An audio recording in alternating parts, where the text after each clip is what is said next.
Okay, so you've been feeding your starter and you're wondering what to do with it. The recipe that I've been using throughout the last year has been the table loaf recipe that I'll put a link to in the description below. The gal that wrote this is Sarah Owens, and she wrote an award-winning book called Sourdough.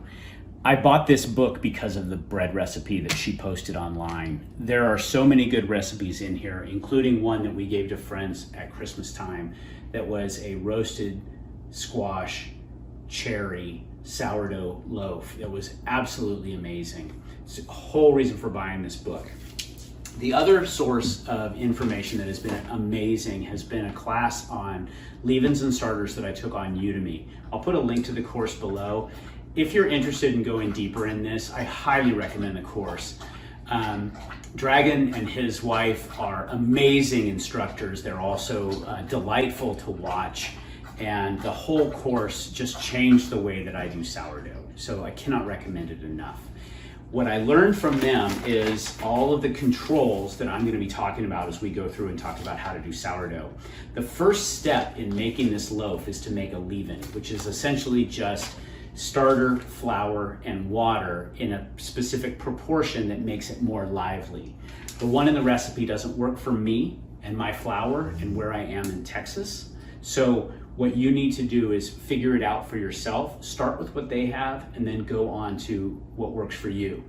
What works for me is a proportion of 1 to 2 to 2. In other words, 1 starter, 2 flour, 2 water. So I'm going to take my scale, I'm going to take my starter, and I'm going to start with, for a small loaf like we're going to do for this, my first test loaf with you guys, I'm just going to do 40 grams of starter.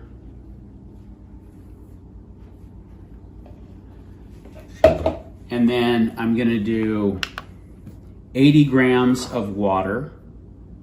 This is filtered tap water. It doesn't have to be bottled water. In fact, I recommend you don't do that. But you want to get the chlorine out if your city has heavy chlorine amounts, because that makes a difference. I noticed the difference when I started filtering my water. I noticed the difference in the liveliness of my bread.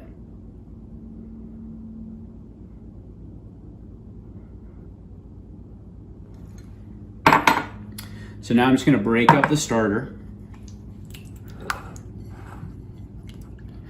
And then I'm going to add 80 of whole wheat flour. And this is that same lively whole wheat flour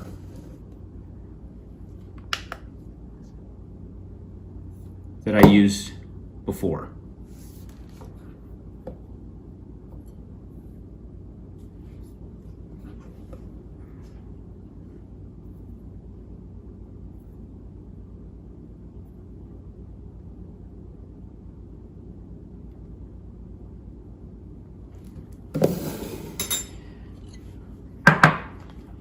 Then I'm going to mix it up.